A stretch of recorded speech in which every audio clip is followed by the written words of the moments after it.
तो चलिए अब हम दूसरे पार्ट पर आते हैं जिसका नाम है लोगोथेरेपी। फ्रैंकल एक साइकोथेरेपिस्ट हैं जो अपनी थ्योरी लोगोथेरेपी के अनुसार चलते हैं। लोगो ग्रीक शब्द है जिसका मतलब है अर्थ। लोगोथेरेपी के अनुसार अपने जीवन का अर्थ ढूंढने का प्रयास ही मनुष्य की मूल प्रेरणा है। मैं मानता हूँ कि जो चीज बद से बदतर हालात में भी इंसान को जीवन का अर्थ जानने में मदद करती है वह उसके लिए संसार की सबसे महत्वपूर्ण चीज है। जहाँ तक लेखक का सवाल है, जब उन्हें ओशविट्ज के यातना शिविर में ले जाया गया तो उनकी एक ऐसी पांडुलिपि जब्त कर ली गई जो प्रकाशन के लिए लगभग तैयार थी। निश्चित ही इस पांडुलिपि को फिर से तैयार करने की मेरी गहरी इच्छा नहीं मुझे उन शिविरों की यातना और कष्टों को सहने की ताकत दी। दरअसल मनुष्य को तनाव रहित अवस्था नहीं बल्कि किसी विशेष लक्ष्य को पाने के लिए संघर्ष की अवस्था चाहिए, एक ऐसा काम जिसे उसने स्वेच्छा से चुना हो। 20वीं सदी में अस्तित्व संबंधी खालीपन का प्रभाव बहुत बढ़ गया है जो आजकल बोरियत के रूप में सामने आ रहा है। इसी अधूरेपन के कारण ही आत्महत्या के बहुत से मामले सामने आते रहते हैं। जब तक हम निराशाजनक, आक्रामक और हानिकारक लतों के पीछे छिपे अस्तित्व संबंधी खालीपन को नहीं पहचानेंगे तब तक इनसे ग्रस्त लोगों को भी सही मायनों में नहीं समझ पाएंगे। अगर किसी के अस्तित्व से जुड़े शून्य को भर दिया जाए तो आगे उसकी अवस्था को संभाला को यह नहीं पूछना चाहिए कि उसके जीवन का लक्ष्य और अर्थ क्या है। कुल मिलाकर जिंदगी हर मनुष्य से यह सवाल करती है और वह जिंदगी को इस सवाल का जवाब तभी दे सकता है जब वह अपने जीवन के लिए जवाबदेह हो। एक ऐसा जीवन जिसकी वह जिम्मेदारी ले सकता हो। इस तरह यह कहना सही होगा कि लोगोथेरेपी जिम्मेदारी की भावना में ही मनुष्य के अस्तित्व का सार देखती है। लोगोथेरेपी के अनुसार आपको अपना जीवन ऐसे जीना है मानो आपको दोबारा जीने का अवसर मिला हो। लोगोथेरेपी रोगी को उसके जीवन के प्रति जिम्मेदार बनाने की पूरी कोशिश करती है। जब पीड़ा को उसके होने के मायने मिल जाते हैं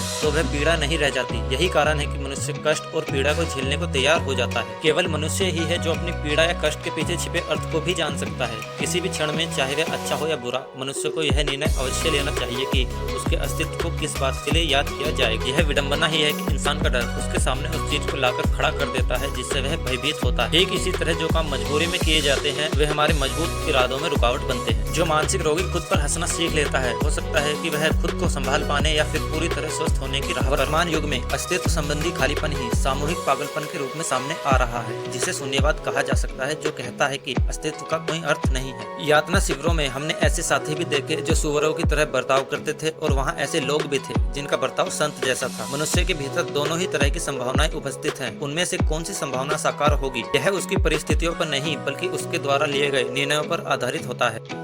किसी भी परिस्थिति का सबसे बेहतर उपयोग ही सबसे अधिक मायने रखता है। मेरे अनुसार जीवन का अर्थ जानने का मतलब है कि आप इस बारे में जानें कि किसी भी हालात में क्या करना है। एक बार यह जान लेने के बाद आपके सामने एक अर्थ और एक उद्देश्य आ जाता है। अगर किसी भी दशा में हमारे भीतर बात को समझने की क्षमता विकसित होती है तो हम मान सकते हैं कि इसकी जड़ें हमारी जैविक विरासत की देन है। अगर कोई व्यक्ति ऐसे दयनीय हालात का सामना कर रहा है जिसे वह चाहकर भी नहीं बदल सकता, तब भी वह खुद से ऊपर उठ सकता है। ऐसा करने के लिए उसे खुद में बदलाव लाना होगा, फिर वह अपनी निजी पीड़ा को विजय में बदल सकता है। अगर आपकी पीड़ा ऐसी है जिससे बचा जा सकता है तो उससे बचना चाहिए। वहीं दूसरी ओर यदि व्यक्ति अपनी पीड़ा के कारण को चाहकर भी नहीं बदल सकता, तब भी वह अपने लिए सकारात्मक रवैये का चुनाव कर सकता है। जिन लोगों को हर कोई आदर सम्मान देता है वे लोग हैं जिन्होंने अपना सिर ऊंचा रखते हुए अपने जीवन के हर कठिन संघर्ष का सामना किया है। जीवन किसी भी परिस्थिति में संभावना से भरपूर रहता है। जो लोग बहुत दयनीय दशा में होते हैं उनके पास भी उनके मूल्य बने रहते हैं। ऐसा इसलिए होता है कि उनके आज के मूल्य अपने अतीत के मूल्यों पर आधारित होते हैं। इसका इस बात से कोई संबंध नहीं है कि वर्तमान में उनकी उपयोगिता बनी रहेगी या नहीं।